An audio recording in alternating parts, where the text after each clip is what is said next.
El aire de la madrugada del sábado 26 de mayo de 1990 llegaba húmedo desde el Golfo de México, cargado de sal y promesas. Las calles de Xalapa amanecían tranquilas, pero en una casa de la colonia Sumidero, la madre de Carlos Eduardo Mendoza Villegas despertaba con esa angustia que solo conocen las madres cuando algo no está bien. Su hijo de 19 años no había regresado de la fiesta universitaria de la noche anterior. Carlos Eduardo era un estudiante ejemplar de segundo semestre de Ingeniería Civil en la Universidad Veracruzana. Alto, delgado, con cabello negro ondulado que siempre llevaba ligeramente despeinado y una sonrisa que iluminaba cualquier salón de clases. Sus compañeros lo recordaban como alguien serio en los estudios, pero alegre en las fiestas, un joven que soñaba con construir puentes y edificios que duraran para siempre en su amada Veracruz. La noche del viernes 25 de mayo, Carlos Eduardo había salido hacia una fiesta organizada por estudiantes de la Facultad de Arquitectura en Ciudad Universitaria. Era una celebración de fin de exámenes parciales, de esas que los estudiantes organizaban cada semestre para liberar tensiones académicas. Llevaba puesta una camisa blanca de algodón, pantalones de mezclilla azul marino y sus tenis blancos favoritos, los mismos que había usado durante todo el semestre. En el bolsillo de su camisa guardaba una pequeña libreta donde siempre apuntaba ideas para sus proyectos arquitectónicos futuros. Si nos estás escuchando desde cualquier rincón del mundo, suscríbete a nuestro canal y cuéntanos en los comentarios desde dónde nos sigues. Tu apoyo nos ayuda a seguir contando estas historias que no pueden ser olvidadas. La señora María Elena Villegas, madre de Carlos Eduardo, trabajaba como secretaria en una oficina gubernamental del centro de Xalapa. Era una mujer de 42 años, cabello castaño, recogido siempre en un chongo y manos fuertes que habían criado sola a sus 2 hijos después de que su esposo muriera en un accidente laboral 5 años atrás. Esa mañana del sábado 26 de mayo, cuando las campanadas de la iglesia cercana sonaron las 8 de la mañana, María Elena sintió que el mundo se le venía encima. Carlos Eduardo nunca llegaba tarde a casa sin avisar. Era un joven responsable, consciente de los sacrificios de su madre para mantenerlo en la universidad. Siempre llamaba cuando se iba a retrasar. Siempre avisaba dónde estaría. Pero esa madrugada, el silencio había llenado la pequeña casa de 2 recámaras como un presagio terrible. María Elena preparó café en una olla de barro, como todas las mañanas, esperando escuchar los pasos de su hijo bajando las escaleras de madera que crujían con cada pisada. Pero los únicos sonidos eran el canto de los grillos que se resistían a despedirse de la noche y el murmullo lejano de la ciudad que despertaba. El aroma del café se mezcló con el olor a humedad de las paredes de adobe de la casa, construida 30 años atrás por el abuelo de Carlos Eduardo. A las 9 de la mañana, María Elena decidió caminar hacia la casa de Roberto Sandoval, el mejor amigo de Carlos Eduardo desde la secundaria. Roberto vivía a 6 cuadras, en la colonia Revolución, y también estudiaba en la Universidad Veracruzana, pero en la carrera de Derecho. Era un joven moreno, de complexión fuerte, siempre con una sonrisa pícara y una respuesta inteligente para todo. Cuando María Elena tocó la puerta de Herrería Verde de la casa de Roberto, la señora Carmen, madre del muchacho, le abrió con una sonrisa que se desvaneció al ver la preocupación en el rostro de su vecina. «Buenos días, Carmen. Disculpa que venga tan temprano, pero ¿Roberto está en casa? Necesito preguntarle sobre Carlos Eduardo». Roberto bajó las escaleras arrastrando los pies, aún en pijama, con el cabello revuelto y los ojos hinchados por el sueño. Cuando vio a la señora María Elena, su expresión cambió inmediatamente. «Buenos días, señora María Elena. ¿Pasa algo con Carlos? Roberto, hijo, Carlos Eduardo no llegó anoche a dormir. Tú sabes algo de la fiesta de ayer. ¿Estuviste con él?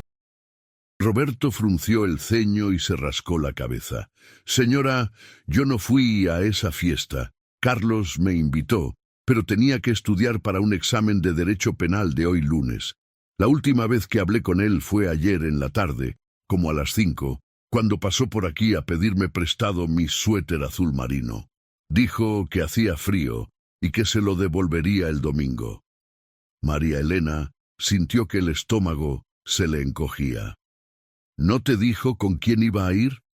¿No mencionó a alguien específico?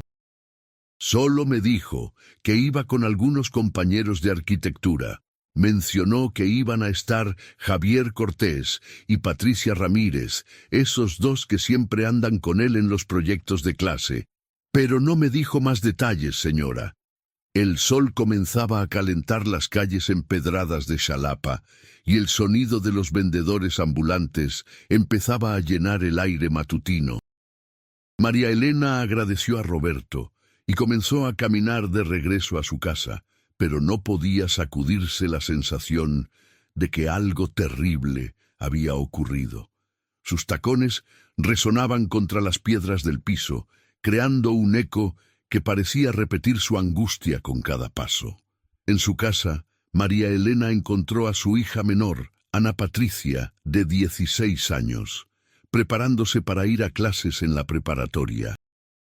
Ana Patricia era una versión femenina de Carlos Eduardo, alta, delgada, con el mismo cabello negro ondulado y los mismos ojos cafés expresivos.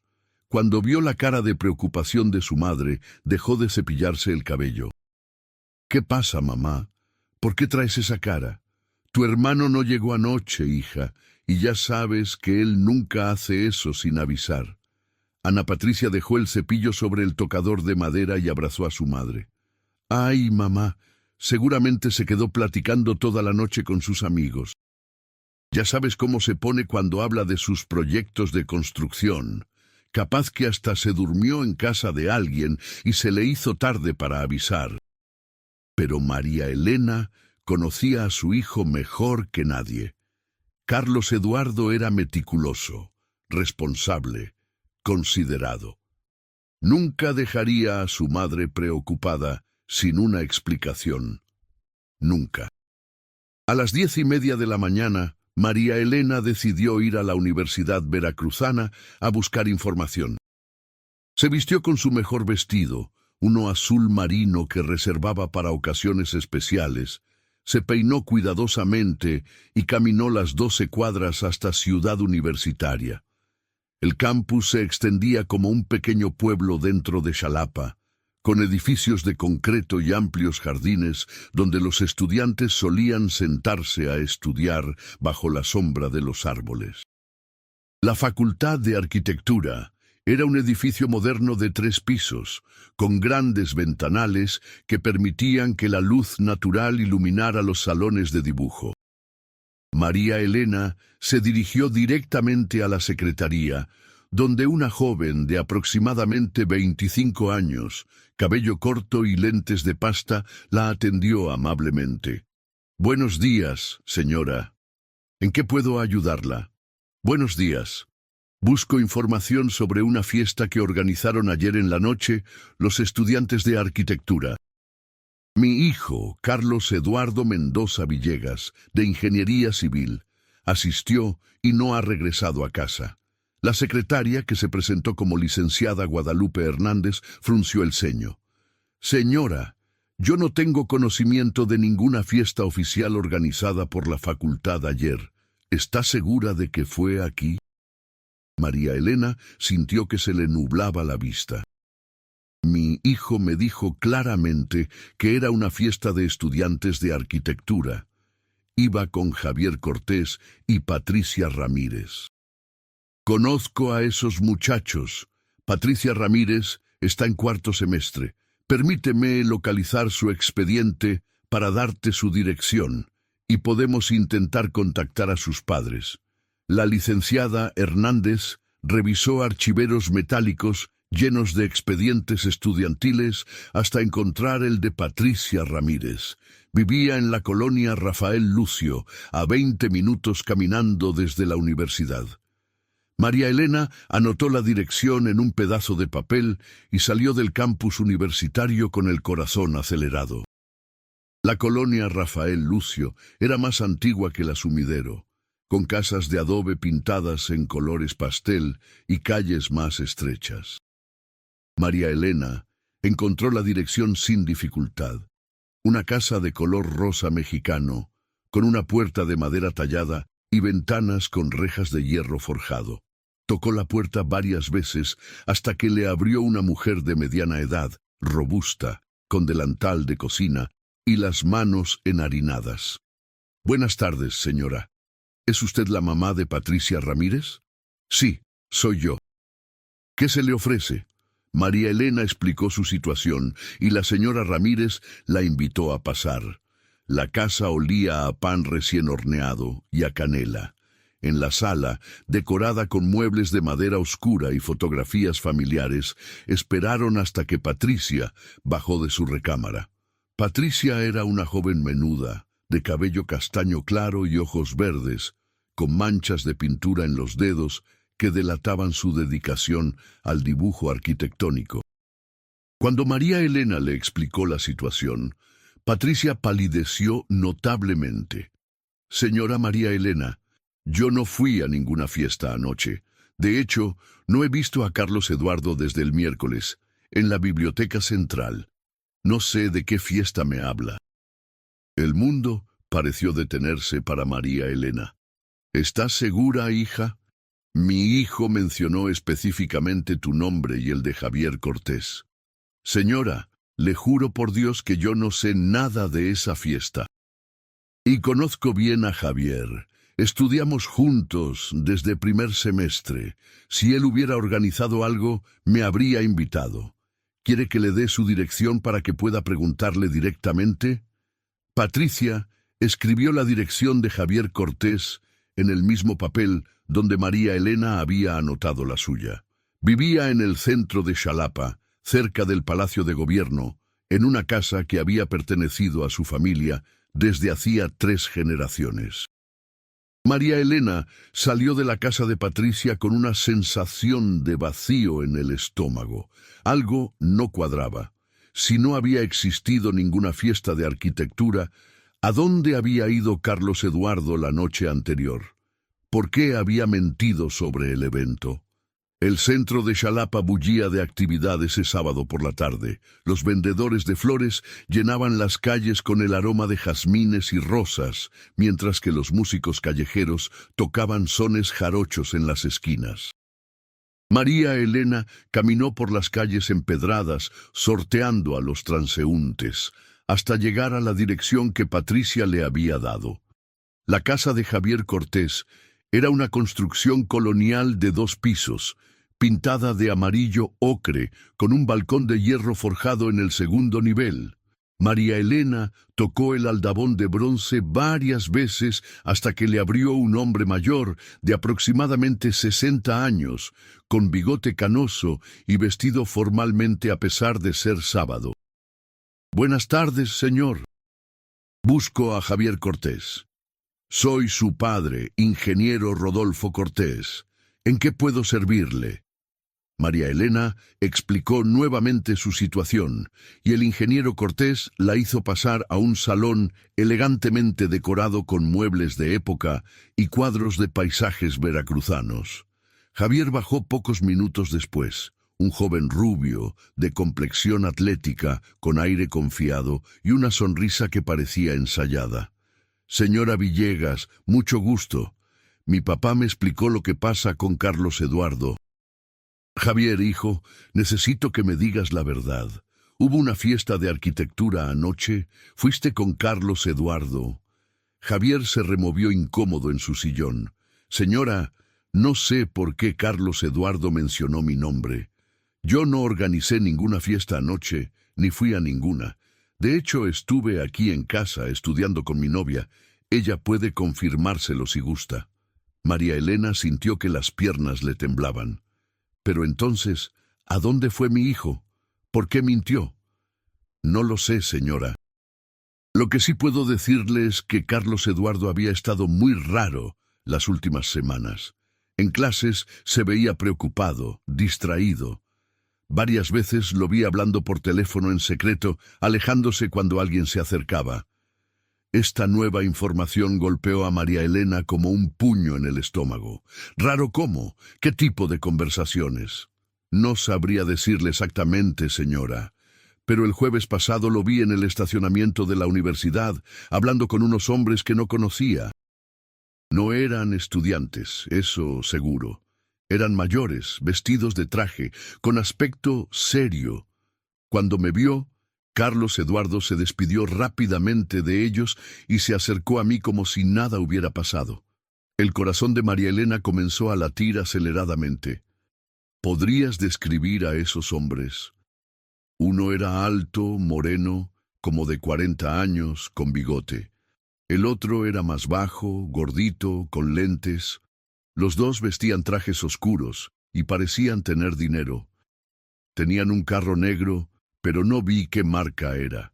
María Elena se despidió de la familia Cortés con más preguntas que respuestas. Mientras caminaba de regreso a su casa, el sol comenzaba a ocultarse detrás de las montañas que rodean Xalapa, pintando el cielo de tonos naranjas y morados. Los sonidos de la ciudad cambiaban con el atardecer. Menos vendedores ambulantes, más música saliendo de las cantinas, voces de familias cenando en los patios de las casas. En casa, Ana Patricia la esperaba con una taza de té de manzanilla y una expresión preocupada. ¿Qué averiguaste, mamá? Hija, no hubo ninguna fiesta. Carlos Eduardo nos mintió sobre a dónde iba anoche. Ana Patricia dejó la taza sobre la mesa con tanta fuerza que el líquido se derramó. ¿Cómo que mintió? Carlos Eduardo nunca miente. Algo muy malo debe estar pasando para que él haga eso. Eso mismo pienso yo, hija. Javier Cortés me dijo que tu hermano había estado muy raro últimamente, que lo vio hablando con unos hombres extraños en la universidad. Ana Patricia se quedó callada por un momento, jugando nerviosamente con una trenza que se había hecho en el cabello. Luego levantó la vista hacia su madre con expresión dudosa. Mamá, no sé si deba decirte esto, pero hace 2 semanas encontré algo raro en el cuarto de Carlos Eduardo. María Elena sintió que el aire se le escapaba de los pulmones. ¿Qué encontraste? Estaba buscando mi regla de plástico, la que siempre me presta para matemáticas, y vi que tenía mucho dinero guardado debajo del colchón. Pero no dinero normal, mamá. Eran billetes de 500 y 1000 pesos, muchos. En 1990, encontrar billetes de denominaciones altas en la habitación de un estudiante universitario era extremadamente sospechoso.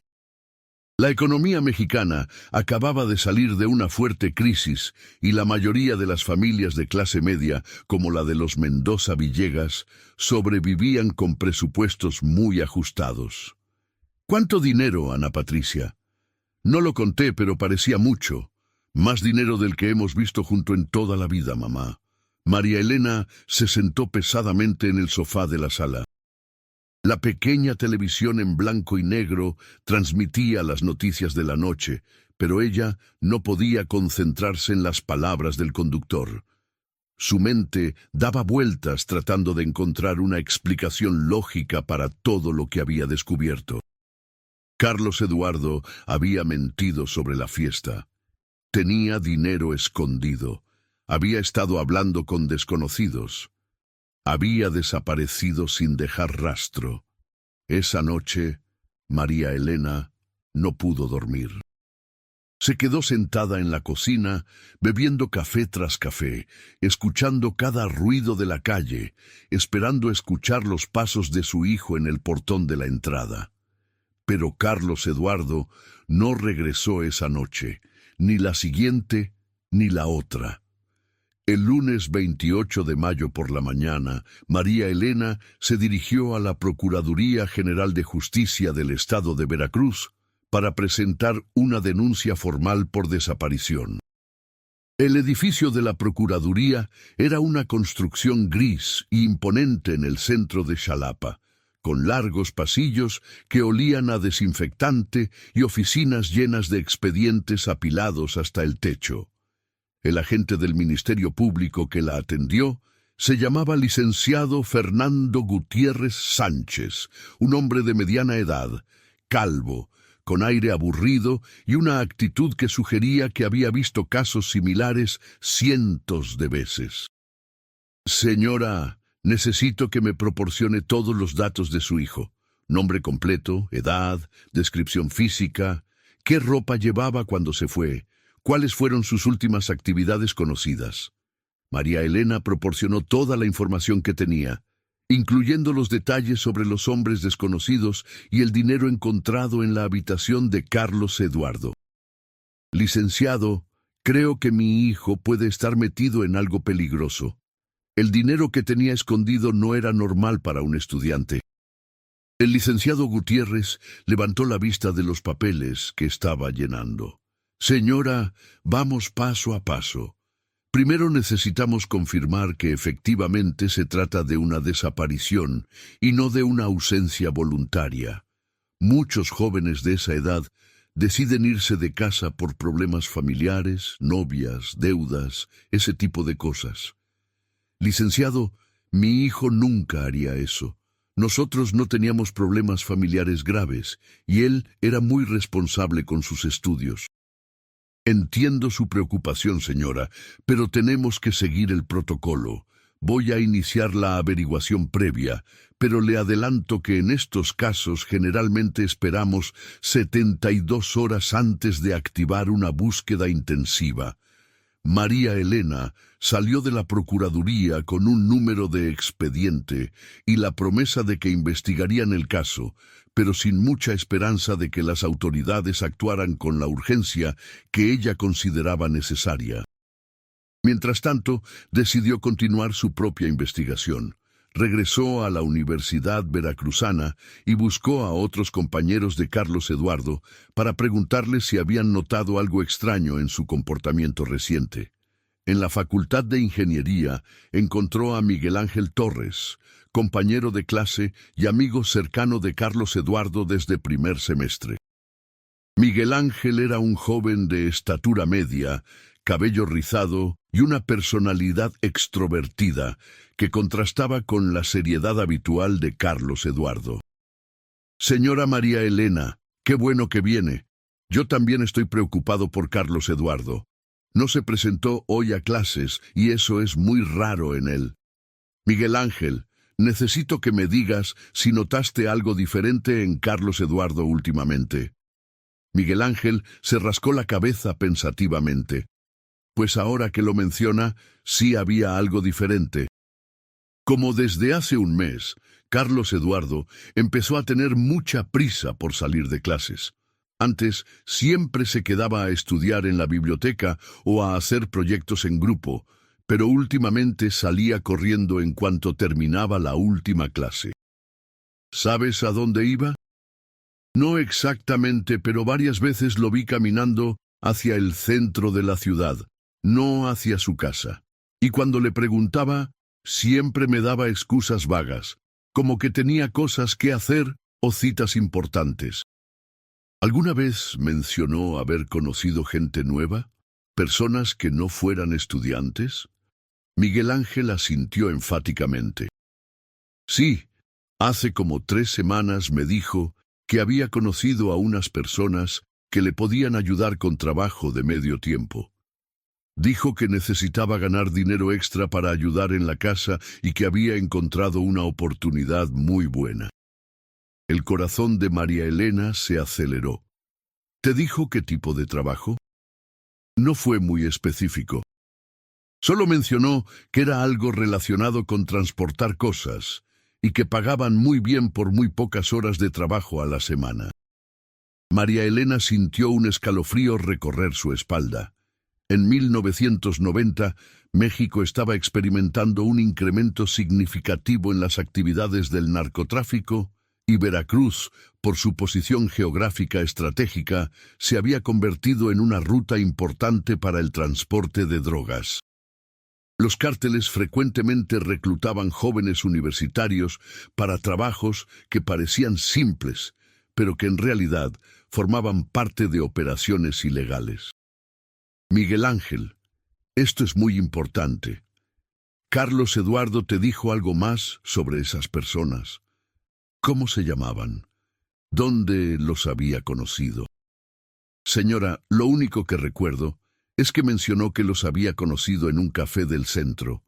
Creo que dijo que se llamaba Café Colonial y que uno de ellos tenía un negocio de transporte de mercancías.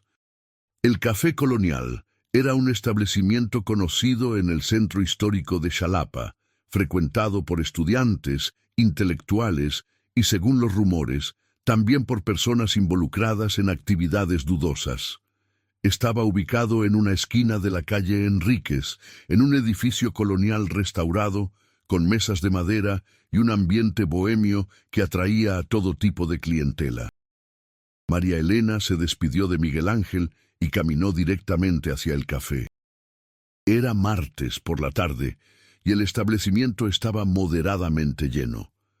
La decoración incluía fotografías en blanco y negro de la Xalapa de principios de siglo, libros apilados en estantes improvisados y el aroma persistente de café tostado y cigarrillos.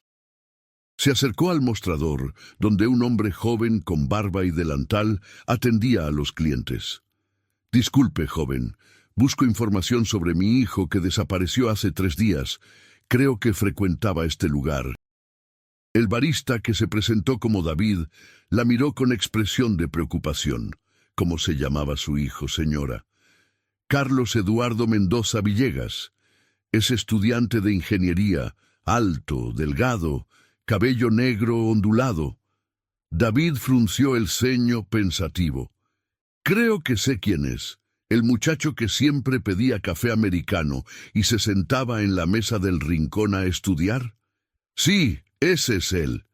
Señora, sí lo recuerdo, pero hace varias semanas que no lo veo por aquí. La última vez que vino, estaba con 2 hombres mayores, vestidos muy elegantes. Recuerdo que me llamó la atención porque Carlos Eduardo parecía nervioso, no como siempre. ¿Puede describirme a esos hombres? Uno era alto, moreno, con bigote, vestía traje oscuro. El otro era más bajo, gordito, con lentes. Hablaban en voz baja, pero se veían serios. Y recuerdo que el hombre alto pagó la cuenta con un billete de 1000 pesos, lo cual no es común aquí. La descripción coincidía exactamente con lo que Javier Cortés había contado. María Elena sintió que se acercaba a algo importante, pero también que ese algo podía ser muy peligroso. ¿Escuchó algo de lo que hablaban? David miró hacia los lados nerviosamente antes de responder. Señora, no soy de meterme en conversaciones ajenas, pero no pude evitar escuchar algunas palabras. Hablaban de viajes, de transportar cosas, y mencionaron varias veces la palabra puerto. Veracruz tenía uno de los puertos más importantes de México, y María Elena sabía que era un punto clave para el contrabando de todo tipo de mercancías. Si Carlos Eduardo había aceptado un trabajo relacionado con transportar cosas hacia o desde el puerto, podía estar involucrado en actividades muy peligrosas. Esa noche, María Elena decidió revisar minuciosamente la habitación de Carlos Eduardo en busca de más pistas. Ana Patricia la ayudó, y juntas examinaron cada cajón, cada libro, cada rincón del pequeño cuarto. Debajo del colchón, encontraron no solo el dinero que Ana Patricia había mencionado, sino también un papel con un número telefónico escrito a mano y una dirección del puerto de Veracruz. El dinero sumaba más de 50,000 pesos, una cantidad enorme para un estudiante universitario en 1990. «Mamá, este teléfono no lo reconozco», dijo Ana Patricia mostrando el papel. «Y mira, la dirección es de Veracruz Puerto, no de la ciudad. María Elena copió el número telefónico y la dirección en un cuaderno. Al día siguiente decidió llamar al número desde un teléfono público para no usar el de su casa. Cuando marcó, una voz masculina contestó después de 3 timbrazos. Bueno, disculpe, busco información sobre Carlos Eduardo Mendoza. Hubo un silencio largo del otro lado de la línea. ¿Quién habla? Soy su madre. Carlos Eduardo desapareció hace 4 días. La línea se cortó inmediatamente. María Elena marcó nuevamente, pero el teléfono sonó ocupado repetidas veces. Era evidente que no querían hablar con ella. Con la dirección del puerto de Veracruz en la mano, María Elena decidió que tenía que viajar allí para continuar su búsqueda. Era un viaje de aproximadamente 2 horas en autobús desde Xalapa y significaba adentrarse en un territorio que no conocía. El viernes 1 de junio, María Elena tomó el primer autobús hacia el puerto de Veracruz.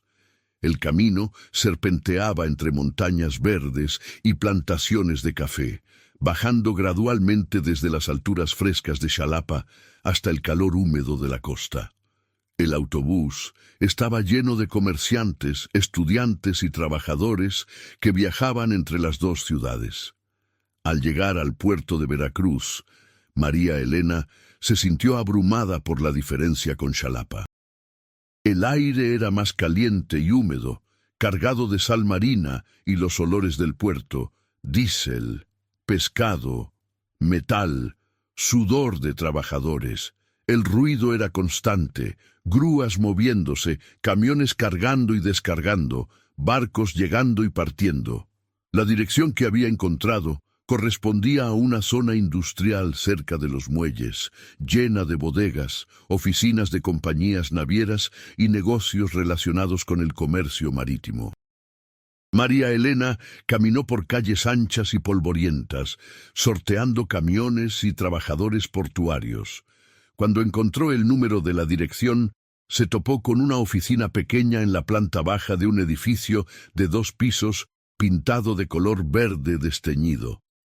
Un letrero sencillo decía «Transportes Marítimos del Golfo». Las ventanas tenían persianas bajadas y la puerta principal estaba cerrada. María Elena tocó varias veces, pero nadie respondió. Un trabajador del puerto que pasaba caminando se acercó a ella.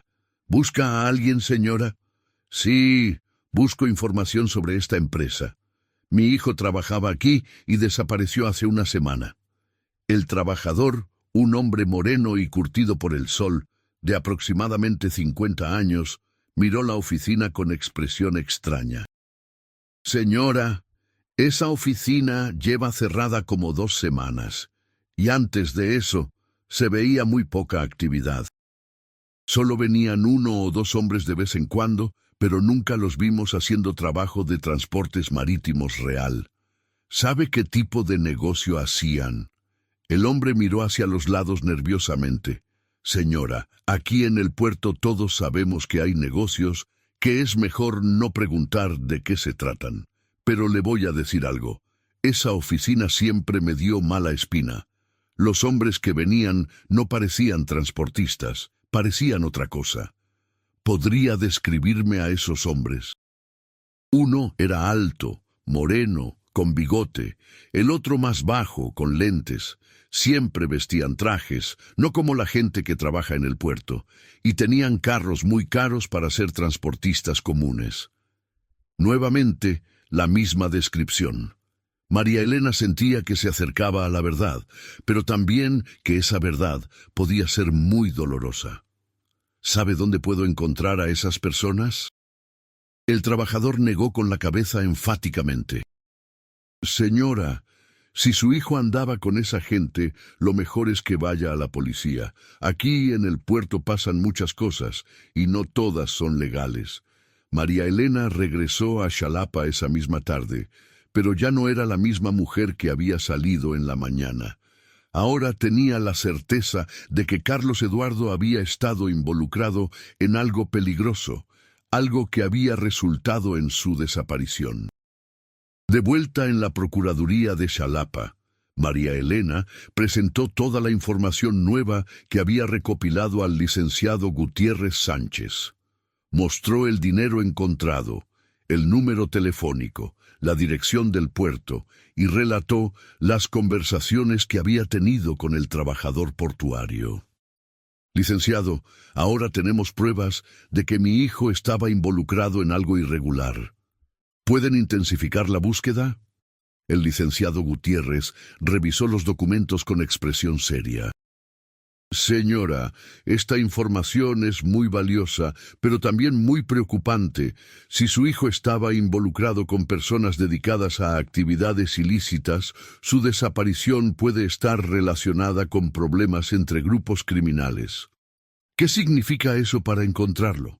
Significa que vamos a tener que coordinarnos con las autoridades federales, porque posiblemente se trate de un caso relacionado con narcotráfico o contrabando. Pero también significa que las posibilidades de encontrar a su hijo con vida se reducen considerablemente. María Elena sintió que el mundo se le venía encima. Había estado sosteniendo la esperanza de que Carlos Eduardo simplemente se había metido en problemas menores, que aparecería en unos días con una explicación razonable. Pero ahora enfrentaba la posibilidad de que su hijo hubiera sido víctima de la violencia criminal que comenzaba a asolar México.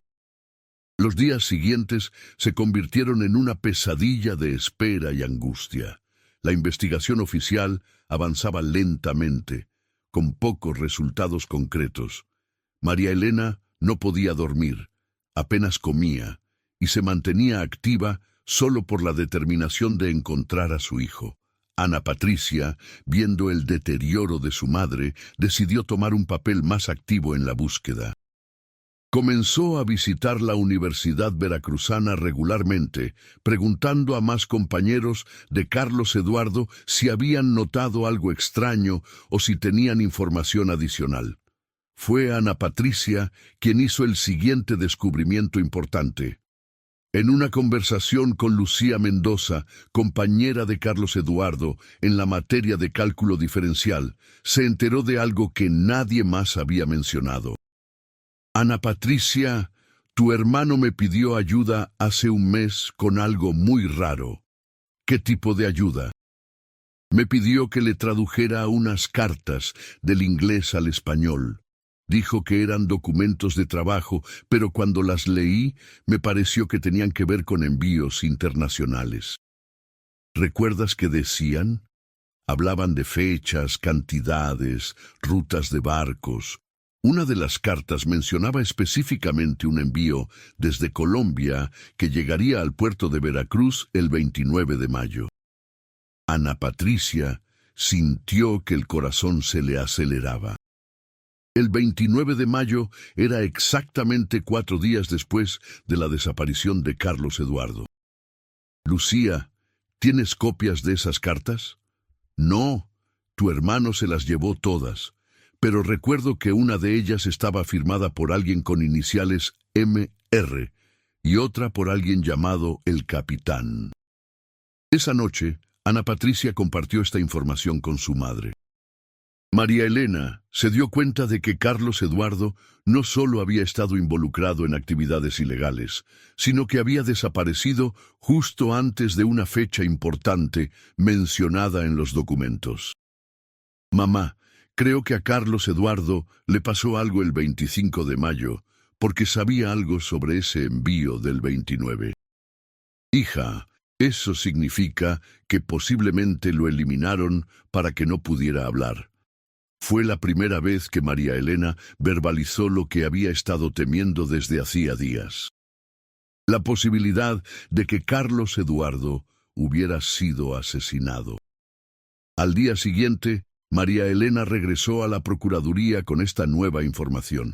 El licenciado Gutiérrez la escuchó atentamente y tomó notas detalladas. Señora, con esta información vamos a solicitar apoyo de la Procuraduría General de la República. Si efectivamente se trata de un caso relacionado con narcotráfico internacional, necesitamos recursos y autorización para investigar a nivel federal. ¿Cuánto tiempo va a tomar eso? No puedo darle una fecha exacta, señora. Los procesos federales son más complejos, pero también tienen más recursos para investigaciones de este tipo. Mientras esperaba la intervención federal, María Elena decidió hacer algo que sabía que podía ser peligroso. Regresó al puerto de Veracruz para investigar qué había pasado el 29 de mayo.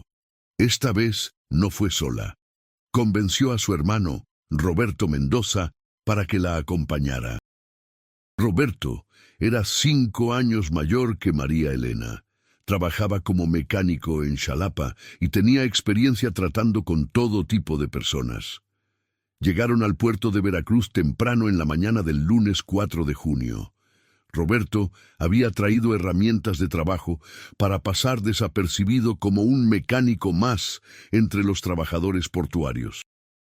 Se dirigieron a diferentes cantinas y restaurantes frecuentados por trabajadores del puerto, lugares donde la gente hablaba con más libertad después de unas cervezas.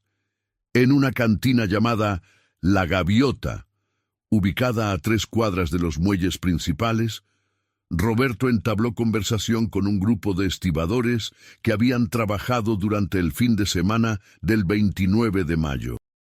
«Oigan, compañeros, mi cuñado anda preguntando por un muchacho que desapareció hace 2 semanas. Era estudiante, andaba metido con unos tipos que tenían negocios raros por aquí. Uno de los estibadores, un hombre alto y delgado con tatuajes en los brazos, levantó la vista de su cerveza. ¿De qué muchacho hablan? Roberto describió a Carlos Eduardo y el estibador intercambió miradas con sus compañeros. Puede ser que lo hayamos visto. El 29 en la noche hubo un movimiento raro en el muelle número 7. Llegó un barco que no estaba en los registros oficiales y descargaron mercancía sin pasar por las oficinas de aduana. ¿Vieron al muchacho ahí? No directamente en el muelle, pero sí vimos a varios jóvenes en carros esperando cerca de la zona, y hubo problemas esa noche. ¿Qué tipo de problemas? El estibador miró nerviosamente hacia los lados antes de continuar. Escuchamos balazos como a las 11 de la noche. Al día siguiente, los de limpieza encontraron manchas de sangre en el pavimento, pero las autoridades dijeron que había sido un accidente con la maquinaria. María Elena, que había estado escuchando desde una mesa cercana, se acercó al grupo. «Por favor, díganme todo lo que saben. Ese muchacho era mi hijo». Los estibadores se quedaron callados al ver a María Elena, claramente conmovidos por su dolor de madre. «Señora, lo que le vamos a decir puede ser muy duro de escuchar. Ya nada puede ser más duro que no saber qué le pasó a mi hijo. El 30 de mayo en la madrugada, cuando llegamos a trabajar, vimos que varios carros habían llegado durante la noche a limpiar el área del muelle número 7. Pero no eran carros de limpieza normales del puerto. Eran particulares y cargaron varios bultos en ellos». «¿Qué tipo de bultos?». Los hombres intercambiaron miradas incómodas. «Señora, eran del tamaño y la forma de personas». María Elena sintió que las piernas se le doblaban. Roberto la sostuvo mientras procesaba la información. «¿Cuántos bultos vieron?». 3 o 4, los metieron en los carros y se fueron hacia el norte, por la carretera que va a Tampico. Con esta información devastadora, María Elena y Roberto regresaron inmediatamente a Xalapa. Ya no se trataba solo de una desaparición, ahora tenían indicios fuertes de que Carlos Eduardo había sido asesinado. En la Procuraduría, el licenciado Gutiérrez recibió la información con gravedad. «Señora, voy a solicitar inmediatamente la intervención de la Policía Judicial Federal. Con los testimonios que han recabado, hay elementos suficientes para abrir una investigación por homicidio relacionado con narcotráfico. ¿Qué significa eso para encontrar el cuerpo de mi hijo? Significa que vamos a tener que buscar en una área muy amplia. Si efectivamente transportaron cuerpos hacia el norte, Pueden estar en cualquier lugar entre Veracruz y Tampico. Los días siguientes se convirtieron en una tortura de espera. Las autoridades federales iniciaron investigaciones, pero los avances eran lentos. Mientras tanto, María Elena no podía aceptar que su hijo hubiera muerto sin tener pruebas concretas. Fue Ana Patricia quien sugirió una idea que parecía desesperada, pero que podía dar resultados. «Mamá, ¿qué tal si ponemos anuncios en los periódicos de todas las ciudades entre Veracruz y Tampico, pidiendo información sobre fosas o entierros clandestinos en las últimas 2 semanas?» María Elena invirtió todos sus ahorros en publicar anuncios en 15 periódicos regionales, ofreciendo una recompensa por información que llevara al paradero de Carlos Eduardo. La respuesta fue abrumadora, pero también descorazonadora. Recibieron más de 50 llamadas de personas que habían visto movimientos sospechosos, entierros clandestinos o que tenían familiares desaparecidos en circunstancias similares. Una llamada, sin embargo, les llamó especialmente la atención. Provenía de un ranchero de la zona de Pánuco, a mitad de camino entre Veracruz y Tampico. «Señora, vi su anuncio en el periódico. Hace 2 semanas, en la madrugada del 30 de mayo, vi carros extraños pasando por el camino que cruza mi rancho. Se detuvieron en un terreno baldío que está como a 5 kilómetros de aquí, y anduvieron ahí como 2 horas. ¿Podría llevarnos a ese lugar?» «Sí, señora, pero le advierto que encontramos tierra removida al día siguiente. Mi hijo y yo pensamos que podrían haber enterrado algo ahí». María Elena, Roberto y Ana Patricia viajaron inmediatamente a Pánuco. El ranchero, don Evaristo Ramírez, los esperaba en la plaza principal del pueblo con su camioneta pick-up. El terreno baldío estaba ubicado en una zona semidesértica, lejos de cualquier casa o carretera principal. Efectivamente, había varios montículos de tierra removida recientemente. Don Evaristo notificó a las autoridades sobre esto. «Señora, aquí las autoridades locales no se meten en problemas que puedan traerles consecuencias. Todos sabemos que por aquí pasan cosas relacionadas con el narcotráfico, pero preferimos no ver ni saber nada». María Elena se acercó a uno de los montículos de tierra. El olor era inconfundible. Algo se estaba descomponiendo bajo la tierra. «Roberto, tenemos que excavar. Elena, no podemos hacer eso. Si efectivamente hay cuerpos enterrados aquí, necesitamos que vengan las autoridades para que todo se haga legalmente». Pero María Elena ya había comenzado a cavar con las manos. La tierra estaba suelta, removida recientemente. A unos 50 centímetros de profundidad, sus dedos tocaron algo que la hizo gritar. Era tela, un pedazo de camisa blanca. Carlos Eduardo llevaba una camisa blanca la noche que desapareció. Roberto apartó suavemente a María Elena y continuó cavando con más cuidado. A 1 metro de profundidad, encontraron el cuerpo de un joven que correspondía a la descripción de Carlos Eduardo. María Elena se desplomó sobre la tierra, abrazando los restos de su hijo y gritando un dolor que se escuchó a kilómetros de distancia. Los siguientes días fueron un torbellino de procedimientos legales, investigaciones forenses y dolor inconsolable. La autopsia confirmó que se trataba de Carlos Eduardo Mendoza Villegas y que había muerto de un balazo en la cabeza. También encontraron 2 cuerpos más en fosas cercanas, otros jóvenes que aparentemente habían estado involucrados en la misma operación. La investigación federal eventualmente desmanteló la red de narcotraficantes que operaba entre Veracruz y Tampico, pero nunca se identificó específicamente a los responsables del asesinato de Carlos Eduardo.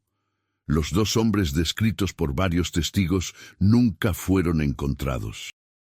María Elena Se convirtió en una de las primeras madres en Veracruz en luchar públicamente por justicia en casos de desaparición relacionados con el narcotráfico.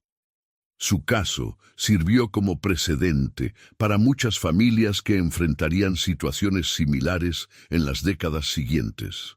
Ana Patricia dejó la preparatoria por un año para cuidar a su madre, quien cayó en una depresión profunda después de encontrar el cuerpo de Carlos Eduardo. Cuando finalmente se recuperó, decidió estudiar Derecho para dedicar su vida a ayudar a otras familias en situaciones similares. El caso de Carlos Eduardo Mendoza Villegas se cerró oficialmente en marzo de 1991, con 3 detenidos menores acusados de participación en la red criminal, pero sin que se esclareciera completamente quiénes habían ordenado y ejecutado los asesinatos. María Elena nunca se recuperó completamente de la pérdida de su hijo. Murió en 2003, a los 55 años, llevándose consigo el dolor de una madre que nunca obtuvo justicia completa por el asesinato de su hijo. La historia de Carlos Eduardo se convirtió en una de las primeras documentadas sobre cómo el narcotráfico comenzó a reclutar estudiantes universitarios en Veracruz durante la década de 1990, estableciendo un patrón que se repetiría miles de veces en las décadas siguientes. El pequeño cuarto de Carlos Eduardo en la casa de la colonia Sumidero se mantuvo intacto durante años, como un altar a la memoria de un joven que soñaba con construir puentes y edificios eternos, pero cuya vida fue cortada por la violencia que comenzaba a sembrar terror en el estado de Veracruz. Su historia quedó grabada para siempre en los registros de la Procuraduría como el caso número 237/1990, pero para su familia y amigos, Carlos Eduardo nunca fue solo un número.